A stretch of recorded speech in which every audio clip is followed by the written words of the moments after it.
2025 সালের ফার্স্ট কোয়ার্টারে বিটকয়েনের price almost 12% নিচে নেমে গিয়ে ক্রিপ্টো মার্কেটে সবাইকে শক লাগিয়ে দিয়েছে, যেটা 2015 সালের পর সবচাইতে হতাশাজনক একটা স্টার্ট ছিল বিটকয়েনের জন্য।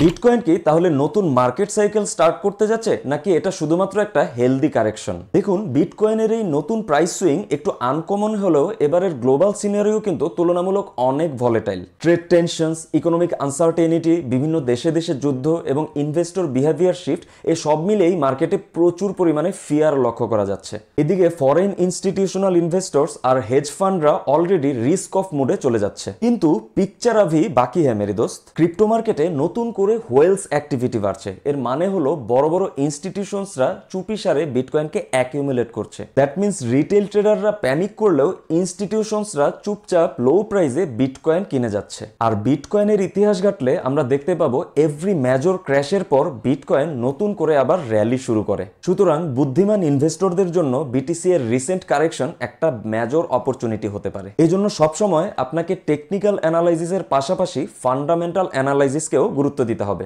And buy low sell high strategy follow করে রেগুলার ডিসিএ করে যেতে হবে।